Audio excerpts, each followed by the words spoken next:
right, here we go. Ahmed Baba, Don Lemon. How you doing, Ahmed? I'm doing okay. Question is, how are you doing? Good to see you. Welcome back.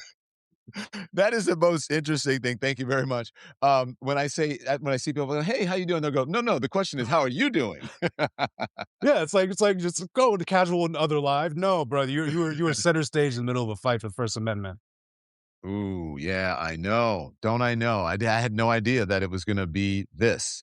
Um, and I see folks out there. Here's the thing. You know what the conundrum is right now? Obviously, to win the case, that's the very simple thing. So there's a lot of talk out there and a lot of people going on conservative shows or whatever. Just a lot of opinions. Everybody has opinions are like assholes. You know what I mean? Everybody has one. Yeah, So and the key is not to get caught up in the noise. The key is to because the real win is in the courthouse in the legal system, right? yeah. Um, but everything else is just kind of noise. Um, and that is kind of the weird conundrum of it all. Is people asking me what I think, and if I'm trying to capitalize on this. It's like, no, I didn't ask for this. And, I have a full calendar every single day, Ahmed, of I'm speaking at this conference, I'm doing this content, I'm interviewing this guest, I'm gonna be in this at this charity, I'm gonna be hosting or emceeing this thing. Things that were all already on my calendar. And so now when people see me at those things, they're like, oh, look, there he is, capitalizing. I'm like, no, no, no. This was my life before. You just weren't paying attention. Mhm. Right? Like last night I had 2 events. I had an event for, prostate cancer awareness that I've been a fashion show that I've been doing for 10 years that raises awareness, a big thing, and it's called Blue Jacket. And so I didn't walk in the fashion show, but I went as an ambassador, right? At first I wasn't going to go. And then there are people who are giving me awards, and then, YouTube asked me to speak at something, and Spotify asked me to speak at something, and then I had the On Air Fest, and then I have my city winery show that I do with D.L. Hughley. So these are things that I've had before. And so that's the only thing that really bothers me is people think that I'm trying to capitalize on this, and I'm not. I'm just out here doing my thing. I've only done one real interview, and that was Jimmy Kimmel. Great interview, by the way. It Thank was you. it was a great interview, and yeah, that's the thing. You're not capitalizing on it. Anyone who's been paying attention to your work, you've been out here doing all this well before, and if anything, it's more remarkable that you're still doing it. Like the goal was to intimidate you. The goal was to scare you into silence.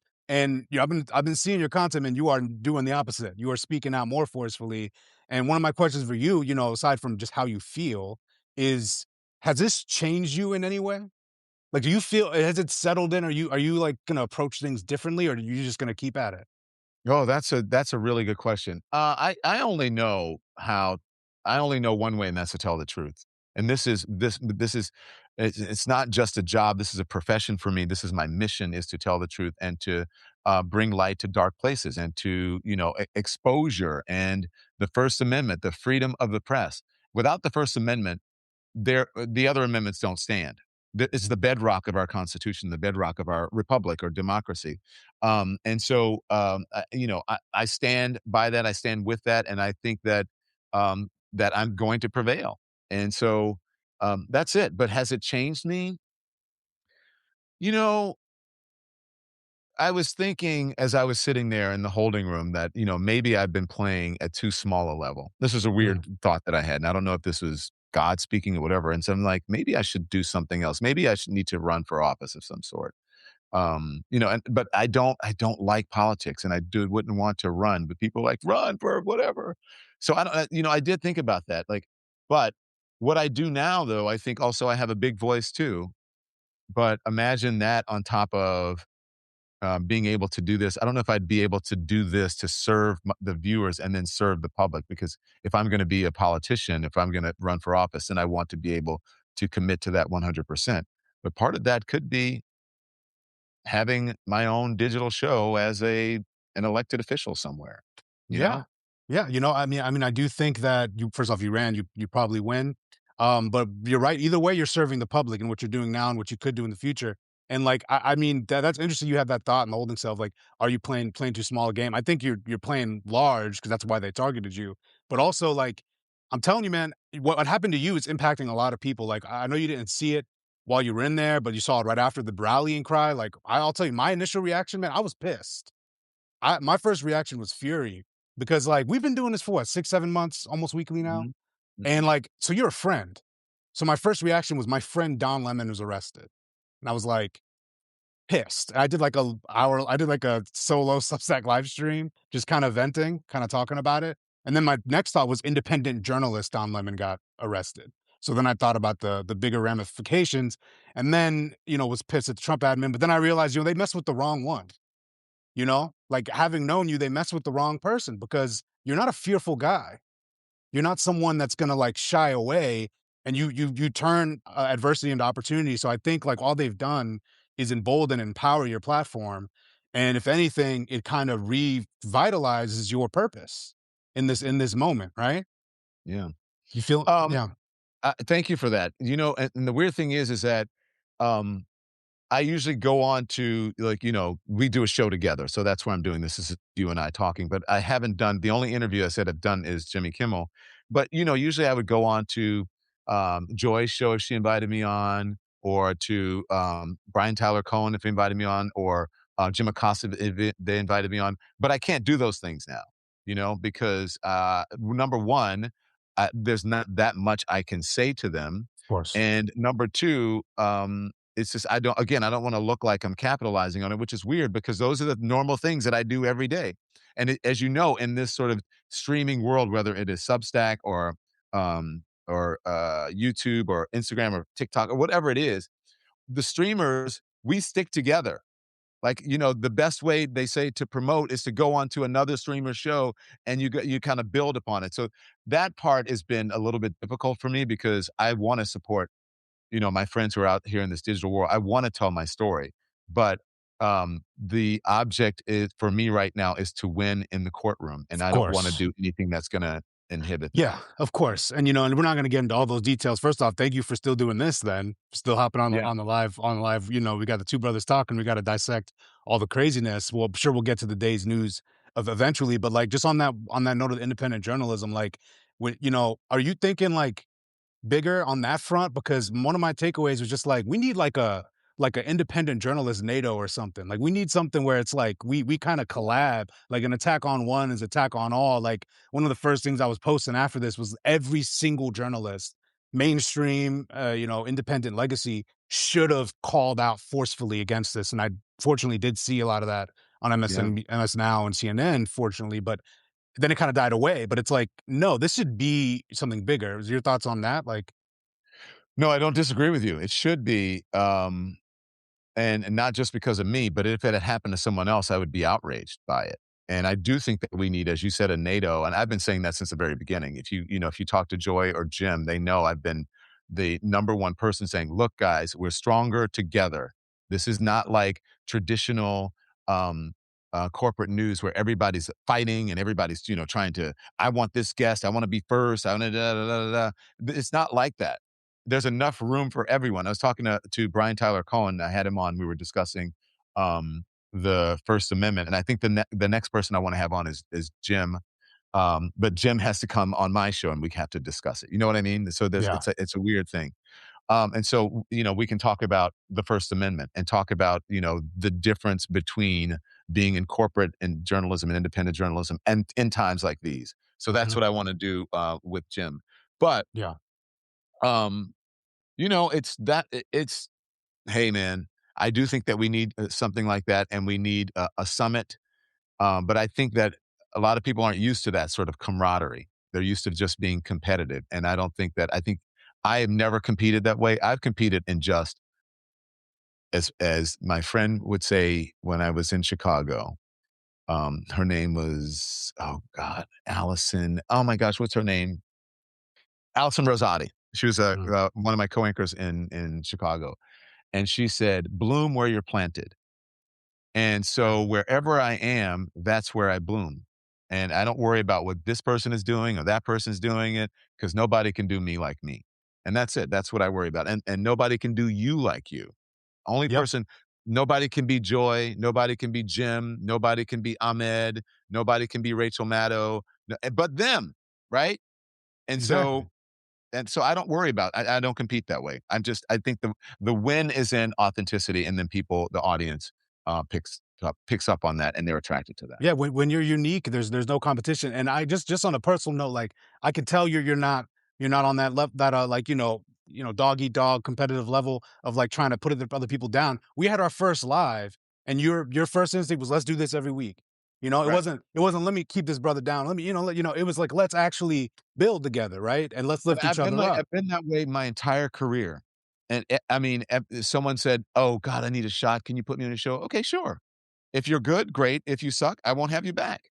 Or I'll tell you how to improve your resume." But I've never been, threatened by anyone or jealous of anyone because what's yours is yours. And, Yeah. I've worked with some of the best journalists in the world, the biggest names in the world. And I'm like, okay, fine. They've got their thing. Anderson had his thing. Chris Mhm. had his thing. Aaron had her thing. Wolf had his thing. Jake had his thing. And I had mine. And I never was competitive with them. I just wanted to put on a great show and just be good. Did I want to go to the big stories? Fuck yeah. Yeah, You of know what I course. mean? Yeah.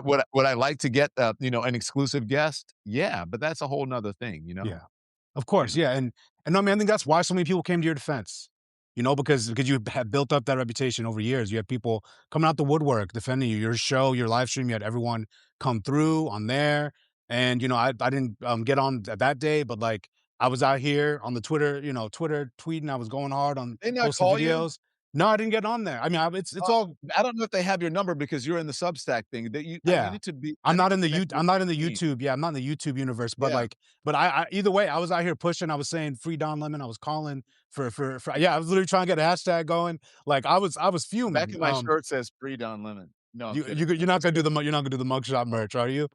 No. No, that was a joke, not at all. You could do merch with you the pictures of you and Tim, because those memes are going crazy. You could do merch with that. Did you see that? So Yes. so I had a city winery show last night and the night before with DL Hughley, sold out, right? Um, the biggest applause, Tim. And the ladies were like, "You better," my friend, Steph Rule from Yeah. MS Now. Steph said, "You better," what did she say? I'm gonna read it to you, but basically that I better hold, Tim's hand tight or something like that, she said, because he's out here. Let's see what Steph Rule said. Um, I'm on a group chat with her and a couple of, ladies. It's so much fun. All we do is really talk about, heated rivalry. The ladies Of are into the heated course. rivalry. Oh, yeah, they And love it. she said, "You better squeeze Tim tight. That man is on the fucking map." I'm And telling then you, she sent this thing, Your way. This right here, this is a perfect example as to how you should conduct yourself in an interracial relationship with a black man. this is how you that should is conduct that is too or funny. the ones that say, "If you don't have a man that's gonna come get you out of jail like a Tim, then you need to," right, if your man doesn't come get you out of jail like Tim, then you need to find a new one. It's hilarious. No, man, It's hilarious. people, yeah, it's people were like the memes. My wife's been sending them to me. She's been seeing them too. Like, it's too funny. It's too funny, and it's just like people. Tim went hard. No one was gonna mess with you in that crowd, bro. Like he was ready to, he was in bodyguard mode. He was trying to get you to safety. I thought he was going to in the courtroom, for when I made the appearance the first time he saw me, I thought he was gonna jump over the thing. He was like Huh. He's still, I was like, "Damn," he was 10 toes down, man. And he's like that's good stuff, man. when we walked out, he was holding my hand because he was holding this hand and my ring, this is a pretty big ring. It's just like a big Mm. kind of a honk of a ring. And I was like, "Ow!" He was holding gripping my hand so tight. But I was just like, "Tim, Tim," and he was just like he wouldn't slow down. And the only time he slowed down is when the cameraman fell down. There was a cameraman who fell down the steps. I don't know if you saw that. Oh no, And I I didn't see went that. to, like, help him out. He slowed down a little bit, but he was like, "We're going out here." And No, he was locked in. He was he locked was in. like, "And I'll always love you." Oh yeah, he was. You could tell it was in his head. He was ready. He was ready to go to war. He He was was my he was Frank going Farmer, hard. my Yeah, Kevin no. Costner, yeah. Yeah, he was your Kevin Costner. No, man, the memes have been great. The rallying has been great. Like, people, and I'm seeing you're getting a lot of subscribers and stuff, and you deserve it, you know? And like you said, it's not about capitalizing on it. It's about, like, your work being backed, and that's where Donald really miscalculated here. He targeted you, Georgia Fort, you know, beloved journalists here. Yeah. Well, people talk about the growth of the channel and that I don't look, I don't Yeah. really pay attention unless and I'm on purpose, I'm not paying attention to that because that's not what it's about for me. I got a text from one of my representatives, like agent representatives, not like legal, saying, "You've grown 1 million across all platforms," or something like that. And I was like, "Okay, Wow. that's great." And I just like, all right, but that's not what this is about. This is about winning, and this is about standing up for freedom of the press, really the Mhm. First Amendment, and standing up for the Constitution and and our Bill of Rights. Yeah. And so, I'm not like a martyr for the cause or anything, but let's see what happens when when we win this. I think it'll be a win for everyone. It'll be a win for the country. Exactly, because that's what it's really about, like the First Amendment. And journalists, like, it's the fourth estate. I think it's supposed to be like the immune system of democracy. You're supposed to, like, mobilize and call out these threats to the Yeah. Constitution, to the American democracy, and that's what you've been doing. And then, like, you're still calling it out. I'm seeing the coverage. There's the latest. We got the prayer breakfast today. The latest grifts. There's What been 1,500 corruption scandals since you can we got talk arrested. about that prayer breakfast? Oh, What? Dude, come on. dog, he has lost his mind. I mean, he never had it, but it's like whatever's left is gone. I was like, what does this have to killing people on boats and meeting Pete Hegseth on the set of Fox and windmills? And what does this have to do with a prayer breakfast? What does Joe Biden's age and mental capacity have to do with a prayer breakfast? And so Oh, finally, I don't know if you saw the show. I was just like, all right, since we're doing a prayer breakfast and we're talking about faith and religion, let's just go through the 10 Commandments. And he's see, not abiding by those. thou shalt not kill, thou shalt not covet thy neighbor's wife, Oh, it's heavy on thou that shalt one. not commit adultery, thou shalt not covet thy neighbor's property, Greenland, or belongings. I'm just saying. I mean, you're right. And, like, he's talking about those prisons. He's praising torture prisons, Bukele's prisons. You saw that too? Yeah, He said, yeah. and it's like, yeah, Jesus Christ famously said, thou shalt imprison thy neighbor in torture prison, right? That's what Jesus Christ loved to talk about, right? Like, nothing about this man is Christ-like.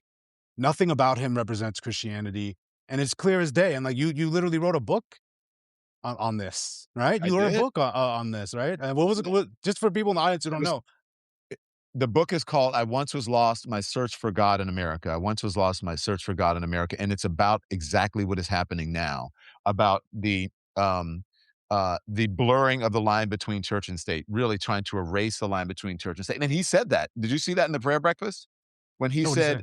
he said, "We got rid of something," so that he's talking about religion and saying that we needed America needs, I forget what the exact quote was he said faith or Christian, you needed a religion or something. And I'm like, I forget what he said about religion, but I'll But look it yeah, up. yeah, but no, Anybody's in the chat, yeah. yeah, but yeah, he's not. Yeah, he probably talked about, we need a Christian nation. Again, this total erasure of what the founders stood. Like, the founders were very, like, incredibly clear about separation of church and state. Like, they were literally worried about it. Like, they that's why it's in the First Amendment. Like, you want freedom of religion, not a state sanctioned religion. He said, we are rededicating America as one nation under God. Um, yeah, and let me say, and that's just the one of the headlines um, from something. But anyway, but he went on to in his discussion of it. Um, oh, here it is. Okay, so here's the thing. Interfaith alliances respond to Trump's dangerous politicization of the National Prayer Breakfast. So I'm not Good. the only one. Trump says he probably should get into heaven needed 2024 win for his ego. And then Americans, this is Americans United denounces Trump's Christian nationalist remarks at the prayer breakfast. Let's see, President Trump once again demonstrated, I forget exactly what he said, demonstrated again, the National Prayer Breakfast is a gross corruption of religious freedom and our country's promise of church state separation. Mhm. For more than an hour, he launched partisan attacks at a religious event, purportedly meant to foster unity. Man, I said that shit in real time. Yeah. They're saying exactly what I said. But they don't have his exact quotes. But the quotes, as I was listening to it, I was like, whoa, It was unbelievable. It's yeah, unbelievable. He was going after Democrats. He was like, and again, talking about the election being rigged. He was talking about killing people, hitting them hard. Like none of the, and then still saying, "Oh, we need to be a Christian nation." Like this is not Christian nationalism is incongruent with democracy and the Constitution. It's just again every single day there's like another way he's violating the Constitution or trampling on it, disrespecting it. It's insane. well, he said that I don't see how you can be a person of faith and be a Democrat. And it's like, okay. I mean, what a divisive thing to say. Could you imagine? I mean, I know we do this all the time, but like if Obama had even like thought that, the amount of Well, they'd be outrage, like, how dare that Muslim? he would have been impeached in a second if he said he doesn't understand how a Republican, could be a person of faith. Like what? Yeah. The stuff that It's is it's tolerated with this guy. it's literally outrageous, and I look, I hate to use the word insane, but to me, it feels like insanity. It really feels like insanity, and I think we're living the thing is that something is going on, but, he's but we're living in it. And Yeah. I questioned during my show this morning whether he was a useful idiot to people like Stephen Miller and maybe JD Vance, but JD Vance is also probably a useful idiot. But I don't and these people realize like they can do their evil, they can get their evil plots completed if they just hug him tight. And so it's Yeah. look, we're in a bad place, man. Yeah, that's what we're seeing, especially heavy on the Stephen Miller too. Like we saw this new Wall Street Journal article that kind of really dissected it the most I've seen about how Miller is manipulating Trump and reviewed every one of his executive orders. And he was the brains behind the Venezuela strikes. He's the one he pushed the deportations to CCOT. Like it's disgusting. And you're right. Like there's a moral rot. Like that's when I was watching this. It's just like it goes to your core. It's like this is just Republicans when they defend Donald to me, although I go on these debate shows or these panels. Sometimes, I wouldn't wish that on my worst enemy to go on these panels. If you want to raise your blood pressure, you can start going on panels, Don. But I don't think you probably want to do No, that. But basically, they always argue. They say, "Oh, he's imperfect. He's tough. He's this. He's that." But no one ever argues to me that he's a good person. No one ever ever. says he's a good person. And he's just not. He's just a depraved individual, and I think more people need to just blatantly call out the moral rot at the core of the Republican Party that is enabling this monstrosity. This is just I don't see how this is sustainable. It's just not sustainable for 3 more years, let alone, like, maybe more if a Vance or Rubio gets in there, but we'll see, man. I don't know. It's just every time I see something like this, I know we're normalized to it at this point, but I just can't I don't know. Yeah. It still has me shook. I'm still sitting there like this is just this like what are we watching? Like this is not a show. It's not a television show. This is a President of the United States supposed to be have gravitas. Well, that's what I said, this isn't folly, and so when you talk about those panel shows, and they're on all, the networks, and people are just, like, sitting around yelling, I can't because this isn't folly, and, Yeah, this isn't fun, this is we're in a fight for our lives, and I just don't believe on putting on liars, and, I just don't believe in giving a platform to that sort of madness. We can debate things, we can, have a discussion, we can have organic disagreements, but it's, it's not cute. It's and it's just not productive. And yeah. so, I can't. Good for you. Good for the people who can do it, but I can't. I It's can't yeah. do that. It gets frustrating. Starting to hit my limit with some of these debates. Because at Yeah. one point I just want to be like, what will it take for you to admit that this is wrong? This isn't a bit. This isn't a game. These people's lives, these are my friends now getting arrested. These are people like you're targeting fundamental rights. You're trying to intimidate journalists out of reporting on what's going on. You're killing people in the streets and then lying and defaming them. It's absurd. It's just I can't. I'm running out of excuses for defending the indefensible. Not that I had very many to begin with, but the plausible deniability of acting like you don't know what Donald is doing is gone. We all see what he's doing, and I think people got to stand up. I agree with you. And that's why we need to support independent journalists. So if you're watching us today, you're watching us here on Two Brothers Talking, whatever platform you're on, whether you're on YouTube, Substack, Instagram, TikTok, Facebook, Twitch, whatever it is you're watching us on, support independent journalists. Support us by becoming a member and subscribing to our channels. And that's how we stay alive out here in these streaming streets, because we don't have the corporate influence, the corporate overlords in our ears and telling us what we can and cannot do. And I think that's what we need right now. So thank you, Ahmed. Make sure you follow Ahmed Baba on what platforms? You're everywhere? I'm everywhere. Substack, hit me on Substack, hit me on social media, but most importantly, subscribe to the Substack and subscribe to Don's work, because collaborative independent media is what will get us out of this hellscape.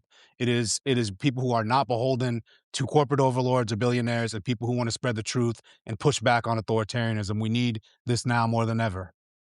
Amen. Ahmed Baba, thank you All for right. standing up for the First Amendment, freedom of the press. I'll see you soon. All right. Good to see you, brother. Take it easy, okay? You too. Thanks. All right. Bye. Thanks so much for watching, everybody. Your support means the world to us. Don't forget to hit that like button and subscribe so you never miss a show. We're live every weekday at 10 a.m. and 5 p.m. Eastern Time, with new clips dropping at 2 p. and 8 p. And if you want even more Don Lemon Show content, join the Lemon community. Members get exclusive posts, behind-the-scenes videos, and live chats just for you. So hit the join button or visit our channel page to sign up. Thanks again for all your love and your support, and I'll see you next time.